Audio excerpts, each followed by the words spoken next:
this camp, say we've been working on Tommy. We're trying to increase his volume of punching. Yeah. Big Tommy Mack, and then I think everybody's going to get a little shock on little Ty, because we've changed his style a little bit for the next fight. He's fighting Jacob Robinson, Steve Robinson's son. Oh wow, okay. Who fought Nassim. Of course, yeah, former WBO featherweight champion. That's right. He's undefeated, so Ty's got a tough fight against him, and then Tommy's got his defense as European. So it's two big fights on the definitely 14th and 15th of May.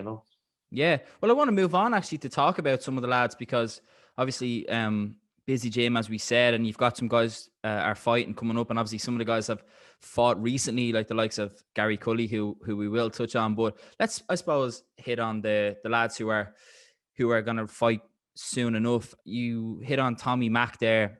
I was only talking to him there a few weeks ago. When I was speaking to him, he was quite adamant that he just wanted to move on towards a world title, and wasn't really too interested in kind of multiple defenses, not really too interested in a Chris Billum-Smith fight, which seems to be the one that Eddie Hearn is pushing for.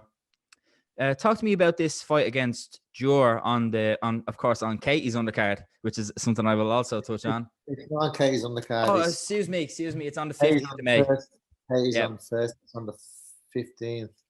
I'm getting carried away here, Pete. That was my mistake. Yeah, it's on the 15th, right? It was actually, we actually thought it was on Katie's undercard, but then it was just changed around. So I think they were trying to get all European title fights on the 15th. Terry Harper's fighting. It's Terry Harper's undercard, excuse me. Yeah, it's a unification, isn't that, super featherweight for her? Yeah. So anyway, after that little blunder there, let's move aside from that. Talk to me about that fight against Jur, obviously defense of Tommy's European Cruiserweight title. How is Jur as an opponent? What do you know of him? And kind of talk to me a little bit about the prep for the fight. He's a come forward kind. He's similar to the last lad. Lagoon, yeah. Oh yeah, kind of come forward fighter. But I'm looking for a big performance off of Tommy, and the way he's sparring now, it's I'd say he's 3 levels up above the condition he was in for the Lagoon fight. So well, I think I've great confidence in Tommy. I think he's bundles of talent. Yeah, bundles of talent, and I think I actually think he's gonna shock people in this fight. Can't wait. I think they're gonna see a different Tommy Mack. Yeah, well, I hope so. Prove the doubters wrong. Yeah, he's been criticised, for kind of being laid back or lazy, the same. But that's just Tommy's. It's just the way Tommy is. But we've changed that now, and I think you're going to see he's going to be exciting, but not losing what he has. You don't want to change too much out of him as well. But I think people will get a shock, and I think if he impresses in this fight, I think his next fight could be a world title.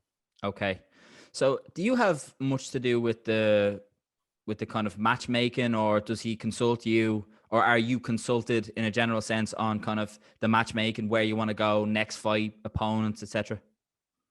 Yeah, to an extent. With this COVID, you don't really have much choice. You just, like, all the fights, they're all 50-50 fights now at the moment, which I think is brilliant for boxing. Yeah, it's great. Well, I think the one good thing about the COVID and this lockdown is that all the fights are competitive, and some of the B sides are winning as well, which is great for the fans, and I hope even when the crowds come back, it remains like this,